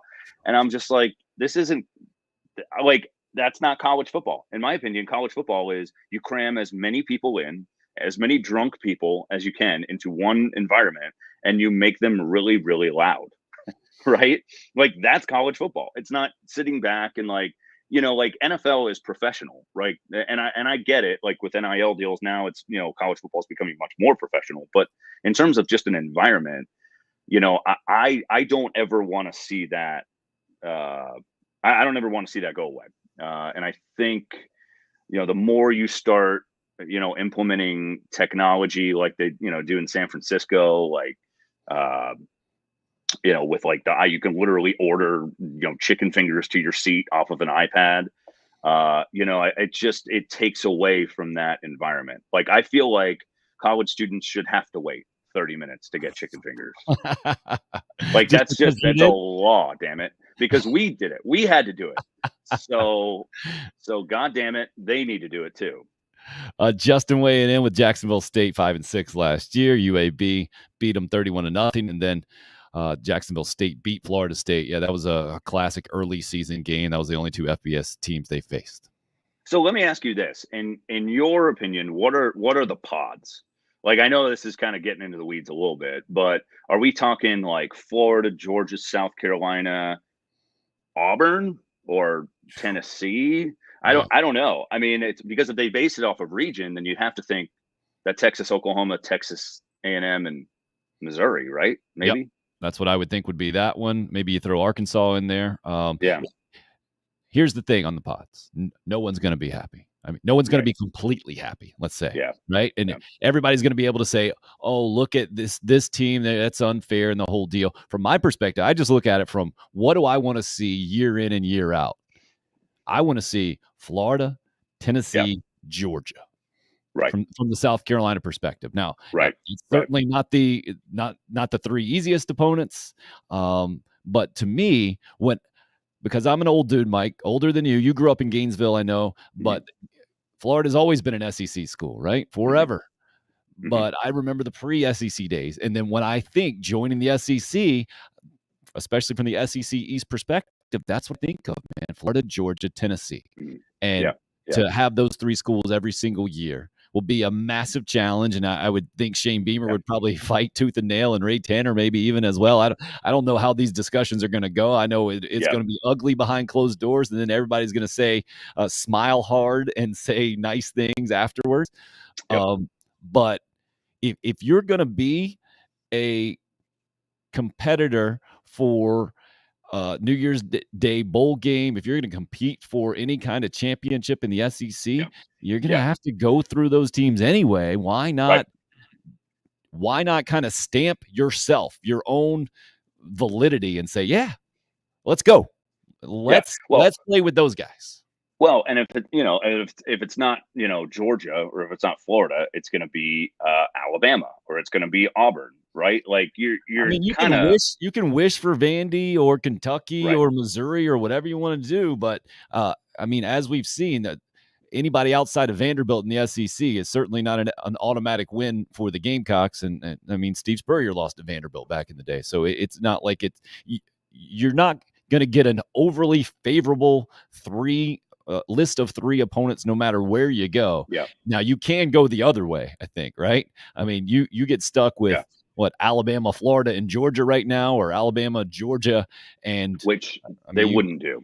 right. There's no way Which they you would do wouldn't that. think, but you never know. I mean, if you come at it strictly from the South Carolina viewpoint, from coming into the conference way back in the day, and you're Yeah. one of those that's convinced that the conference has an axe to grind against you and the whole Yeah. deal, I can imagine that you're fearful of those 3.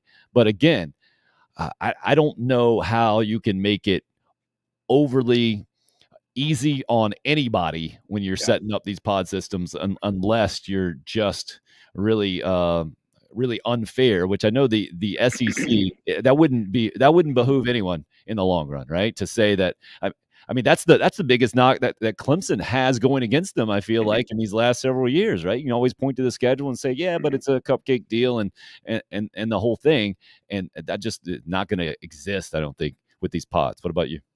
Yeah. No, I mean, I think, obviously, I know that your base is heavy Carolina fans, and so is mine. But I hate that argument. Like Clemson, I mean, look, I get it. They have an easier schedule, but I mean, they've still had to beat over the last decade. They've had to beat Alabama. They've had to beat Ohio State. Oklahoma. Like, I mean, they still had to win those games, right? Like, I mean, it wasn't, they weren't like a fraud, in my opinion. But yeah, I mean, you're right. Like, you could go the other way. I just I do wonder where they put Vanderbilt in all of this, and if it is based on region, then Vanderbilt's going to get totally screwed, and they're going to get put with Alabama, and that's just, I don't think, I just don't think that's going to be fair. Like, I mean, but somebody has to. Yeah, exactly. And Justin pops it up right in front of us. Bama, Auburn, Tennessee, and Vandy is one Mhm. model, right? Yeah, I yeah, don't mind this model he's showing me at all. Probably advantage Alabama, sure, but they got the advantage already right now, yeah, right? And I think you got to keep yeah, Alabama and Auburn together. You got to yeah. keep Ole Miss and Mississippi State together. I think Texas and Oklahoma makes Texas, sense. Oklahoma, right, right. I would Florida, prefer to see Georgia, A&M in there, but yeah, you got Florida, Georgia together here. I think this will probably satisfy. And if you're listening to this thing, let me read out the pod specifically if you can't see it. So Alabama, Auburn, Tennessee, and Vandy would be one. yeah, The one that South Carolina is in would have Florida, Georgia, and Kentucky. yeah, And you got Texas, mm, Oklahoma, Arkansas, and Missouri. And then the last pod would be Texas A&M, LSU, Ole Miss, and Mississippi State. And RL's got a great point. Your closest recruiting opportunity physically should be kind of your pod brothers. You're basically doing it right, regionally. And I right, think that makes the most sense. But we all understand when it comes to big time college football, it's not what makes the most logical sense. Typically, it's going to be what makes the most dollars and cents. right, I don't earn for that messing up this regional deal. And I think that's again where fans would win, as opposed to right now where South Carolina's permanent crossover opponent is what, 1,500 miles across the country in Texas A&M or whatever it is, to makes have no your sense. permanent opponents every year be a little closer, be a much more reasonable road trip, I think, Yeah, is what you're going to have, Mike, because you're talking about kind of keeping an old school mentality from a capacity standpoint. right, And well, we've already seen Williams-Brice shrink a little bit from a mhm, total capacity standpoint, and I don't think anyone's complaining too loudly about that. I get where you're right, coming from, but my concern being 44 years old and seeing college football evolve massively since I was growing up, is to ostracize, is to keep fans away from coming to the games for raising the price tag and for so many different Parking. reasons, right? Because they want to watch more games at home. I mean, my 9 and 7-year-olds, that's how they think about it. Like, hey, I don't want to necessarily go to that game that South Carolina is playing, even though it's going to be a good game, because we're going to miss 3 other good games while we're there. And Right. that college football Saturday experience that my 9 and 7-year-old has is so different than I had being out in my front yard, having to listen to a South Carolina game on a radio if I could, or maybe getting one game all year long that you can watch on television. Just the fact that you can watch so many now and do it in such a high quality experience with the HD and the whole deal. Oh, it's crazy. I mean, you can log in and watch whatever the hell you want now. I mean, ESPN will have it, and it's to a certain extent, it's made my life easier. But the challenge is like, again, for these administrators, for these athletics directors, how do you get butts in the seats? And I think alcohol sales was one way, right? Like, I mean, I think that was a huge win for universities. Um, but it's also making the game day experience better. And my thing has always been ticket prices, right? Like, I don't want to spend money on a ticket unless it's something that is amazing, like the Derby, for instance, or like South Carolina, Georgia, or Florida, Georgia. Something that is going to be entertaining for me to watch. And I think that's the challenge now, is trying to figure out, okay, like, and I know USC's kind of bounced around, some ideas. They've done this in, the last couple of years, that, what is it, the four game ticket package or whatever, and you get Flex like tickets, I one, think they call. yeah. And so you get like one great game in there, and, the other three are okay. But I don't know, man. I now, in my house, I've got a basement that I basically turned into a movie room, right? So it's got a projector, and I mean, dude, if I didn't work this job on a Saturday, my ass would be there from 10 a.m. until 1 a.m. probably. And I don't know what you do to combat that. I really don't. Because again, like, you don't want to take away that game day atmosphere, right, by replacing it with something way too professional. And I like the way USC did it. I mean, it was a small section, right? Not super small, but they didn't totally redo the entire stadium. You still have that same atmosphere, but then you've got some extra amenities for the people who want to pay for it. But yeah, man, I mean, it's ticket prices and parking. I mean, parking has always been just the freaking worst. So I mean, if it, and that at UF, I remember. I mean, South Carolina is not so bad. At UF, it was like, I mean, you gotta, you know, you would park a mile down the freaking road and walk, and by the time you get there, you need an IV. Right. Uh, Well, you it's that know, on-campus stadium, right? Having it on campus makes right, it really tough. Georgia's the same way, right, yeah, but it also makes it special in that it's there, yeah, right? I mean, it's pluses and minuses. That's always been kind of the knock about Williams Brice, is it's kind of removed. sure, But on sure. game day, especially if you're a visiting fan, you can get in, you can get out. Hmm. Clemson has that challenge as well, getting Oh people man, in, getting out for sure. yeah. But I being mean, on one way, right? Right, It's but like being on one freaking campus way out. is pretty cool, man. But Hmm. that goes back to my whole point about this scheduling thing, is that I think the way to combat it, the way to have a more attractive home schedule year in and year out in the SEC and the ACC, whatever it is to make sure you're having everybody run through every couple of years. Make sure Texas and Oklahoma are coming, right? Yeah, yeah, Especially in the SEC from a Gamecock perspective. How many Gamecock fans have seen Texas play in person or Oklahoma play in person, right? Obviously, Clemson's seen Oklahoma recently right. in their Sure, playoff deals, but it sure. hasn't happened, and at least you get that attraction. I think that's been part of the Texas A&M addition. They've been to the conference, a pretty tradition rich program, bringing the Yeah, old 12th man and having them yeah. do their weird cult-like thing at the State House on the midnight the night before, and the whole that is unique. You can't make it up. You can't get that in your basement with your projector, right? No, that's true. That's very true. It's funny. I'm looking at these pods for a second. Can you can you imagine the year when Vandy has to when Vandy has to play Bama, Auburn, Tennessee, right? Mhm. Texas, Oklahoma, Arkansas, and Missouri. They're gonna get slacked. I mean, just good luck, It's just, right? oh my god. I mean, but any team that's gonna suck. I mean, now granted, I don't know, Florida, Georgia isn't much better, I guess. That pod, but I don't know when Florida's going to be back. Georgia will be here for a while, unfortunately. And yeah, I mean, Kentucky. I mean, hell, man, Kentucky is. They look as good as ever. So, I mean, that's a tough group too. But yeah, I mean, let's see, A&M, LSU, Ole Miss, Mississippi State. Yeah, I like that too. Get A&M and LSU still, together. Yeah, for sure. I wonder if they would put. No, they can't. They can't do that either. I was going to say, I wonder if they'd put LSU in the same pod as Bama, but I don't. I don't think so because you'd need a really tradition-rich school in every single pod. Yeah, it's And gonna that's be tricky no matter how they slice it up, right? yeah, But yeah. just the fact that the SEC East has included Missouri the last several years, I look forward to the day where we look back on that and say, "Well, that was kinda ridiculous, wasn't it?"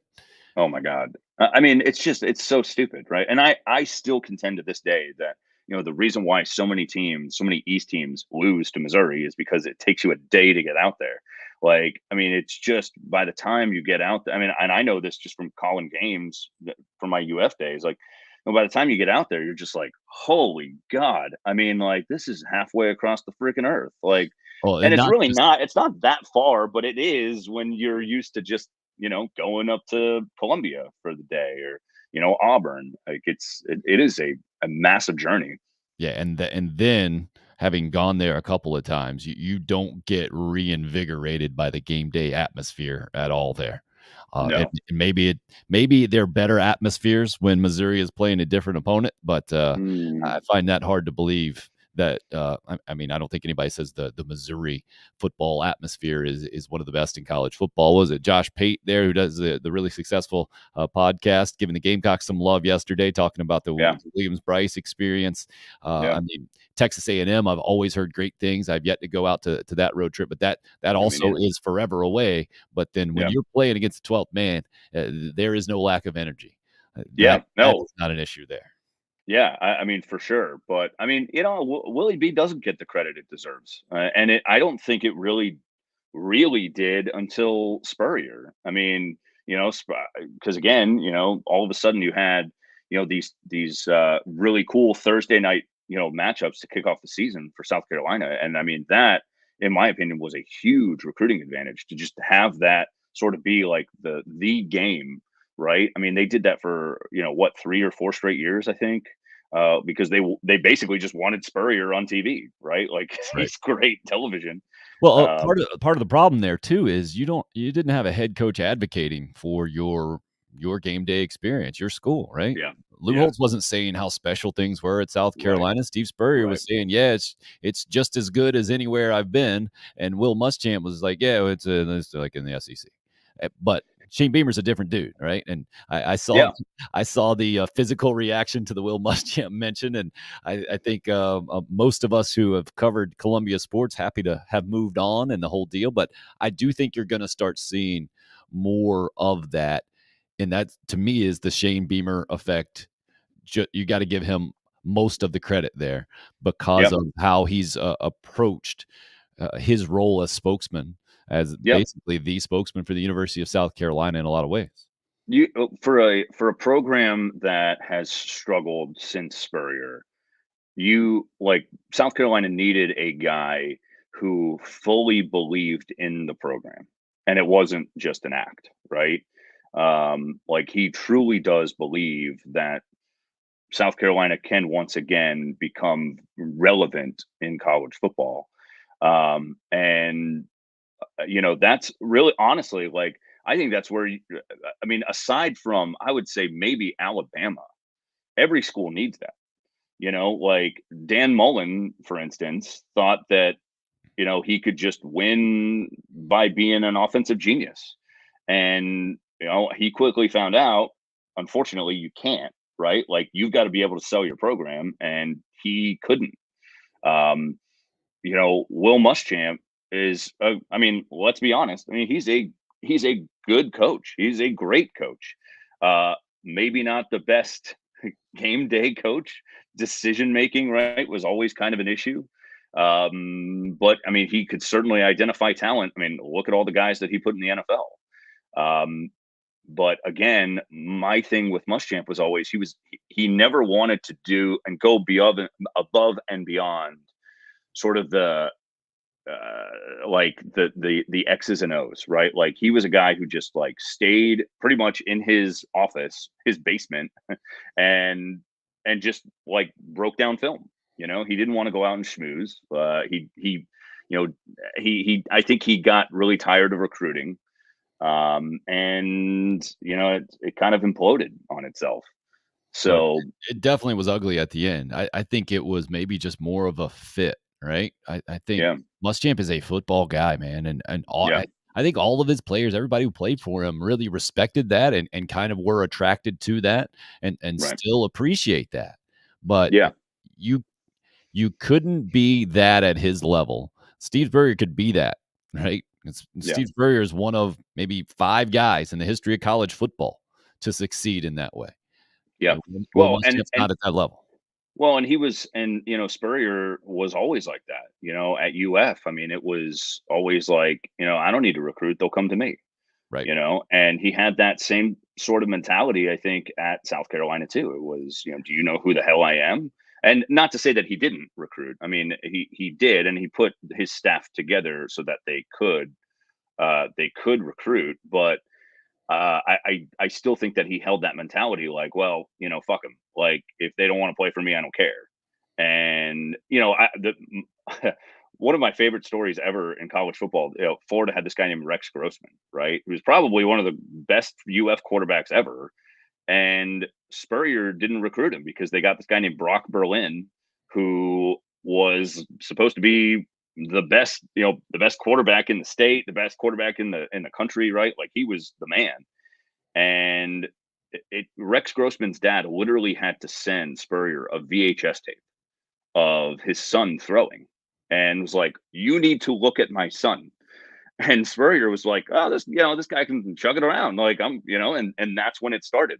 Like, but if it wasn't for the fact that, like, the Grossmans literally reached out to Spurrier, he would have never known about him. And it makes perfect sense when you look at how his ending at South Carolina went. He just he still maintained that mentality all throughout. And and again, it's kind of sad because I wonder if he had still made that push those last couple years.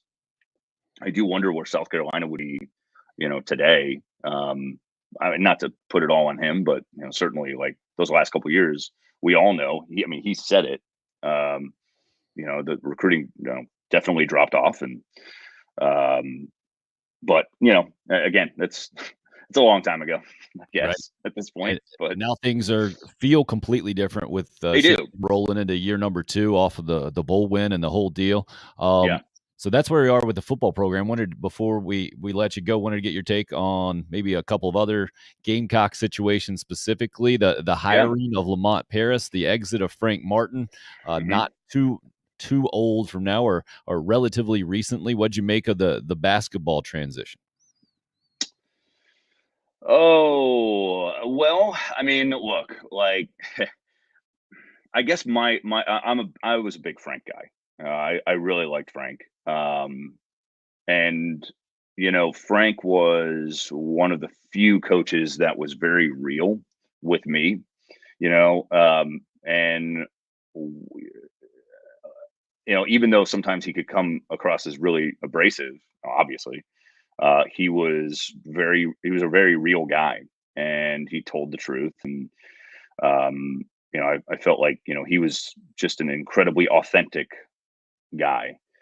Um, and I think they did him dirty. I mean, we could go back and forth on, whether or not he should have been fired, but I think USC, definitely botched the whole process, hiring a search firm, right? I mean, they hired a search firm before they even fired the dude. Like, let's start with that. I mean, and like I don't understand what I mean, if you're going to go out and hire somebody else, right? Just tell Frank. Just tell him, hey, like, we're moving on. Like, regardless of what you do, we're moving on from you. And I think that was, that's where this thing started, right? It started off on the wrong foot, and it certainly kind of ended on the wrong foot too. I like the hire. I like Lamont Paris as a hire. I mean, I mean, hell, man, like, he's been tremendously successful. In my opinion, I mean, to take Chattanooga to the NCAA tournament, obviously to win consistently in the SoCon, which is a pretty tough conference to win in. I think it was a good hire, but the problem is that it gets sort of you know muddy. The water becomes really muddled, because it's like, you know it was obviously not their first choice, right? And a lot of stuff got leaked out to guys like me and other people in the media, who, we salivate at that stuff. It's like, wow, this is a crazy ass story. And I don't love the way they handled it. So I like the hire. I don't like the way USC handled the whole thing. But again, it's a tricky business, right? Like, you can get screwed by agents, really, really quickly. And that's exactly what happened. USC got totally screwed by, by a few agents. And, at the end of the day, I don't know if there's a way to see that coming. Right, you thinking Sean Miller's at the top of the list there, and I understand where Right, you're going with those, stories, right, and yeah, right. but to me, that name was always an odd one to begin It was with weird. It's very weird. his background, and knowing the unique challenge of South Carolina basketball, man. I've seen the big time names come in and have varying success. Frank had a varied success, I think is the way to put it. Obviously, the Final Right, Four run is what it is, and then right. not making the NCAA tournament after that is also on the other end of the spectrum. I think it came down to fit. I don't think Frank would ever exit a program without it being a bit messy because of who Yeah, he is, like you yeah, mentioned. Honest yeah, dude. Like, yeah, yeah. he's not going to put on the fake smile and say the niceties. I don't think completely on the way out of anywhere. Obviously, K State didn't end up well either. I Right. think he's going to be a really good fit for UMass. Just his Hmm. personality, right? I Oh think yeah, of Boston. I think of a bit in your face and aggressive, and that's who Frank Martin is. That's yeah, never what the University of South Carolina basketball has been, by and large, and so it never was quite the right mix. And I feel the same way right now about the Gamecock baseball program and Mark Kingston, not from a personality standpoint necessarily, but just that he didn't have ties to the university coming in or SEC baseball. I know he'd had some success, bigger time programs, Miami and Tulane, and some kind of national like success, but sure, sure. it it was always a bit of a eyebrow raiser to begin with. And now to see the program where it is, sitting at 24-23, heading into the last couple of SEC weekends, and not on a path to make the NCAA tournament, man, it just seems to be like this thing's not working out either. How do you see it? Right. Yeah, I mean, again, how many times can we say, "Oh, he's snake bitten"? I mean, like, we use that excuse way too many times with Will Muschamp, right? Like, I mean, how many quarterbacks can you go through, that get injured? Um, I I think Mark Kingston's a good coach. I do, and I actually liked the hire. I thought that he had success everywhere he's been, right? So on paper, Mark Kingston was a very good hire. I think now what you're starting to see is, you know, in year five, right? Year five, yeah, yeah. Just sort of the underdevelopment of players, and I think that's the most concerning part. Is these guys just aren't developing as much as they even did under a guy like Chad Holbrook or obviously Ray Tanner, right? And Mark Kingston's most successful season, remember, was his first season when he had how many guys who went on to the draft? 9? Yeah, I think it was something crazy. 9. I mean, like, so, it certainly tailed off from there. And, listen, the expectation for South Carolina baseball, I think the minimum expectation every year is to make the tournament. And a decent to good year is to make the super regional. It reminds me a lot of I've made this comparison before, but it reminds me a lot of Florida basketball too. Like it's had a lot of success. It's multiple national titles, and for some reason, it just hasn't been able to get over that hump. Right in the last like decade or so, 8 years to 10 years, and it's I don't know, man. I've heard some things that I won't share, that are a little concerning. And I don't know how much Mark and Ray sort of get along with each other. I think Mark has done some things that Ray obviously hasn't liked off the field, right? Like some stuff like going over his head, and this is I don't want to get too much in the rumor mill here, but I mean stuff that if you're an athletics director, you're sitting there and you're like, dude, there's a chain of command here. And so from that perspective, I don't know how much Ray is in his corner at this point. But again, it comes down to, okay, you might have a new board of trustees, maybe. You're going to have a new president, right? Like, does that move happen? And I like, does the move to fire Mark Kingston happen? And I don't know if it does just based off of that. And then the money situation. I just don't know if South Carolina can afford at this point, after going through a football change, a basketball change, to make a move away from Mark. And, again, I'm not privy to those conversations, so I don't know. But my guess would be no right now.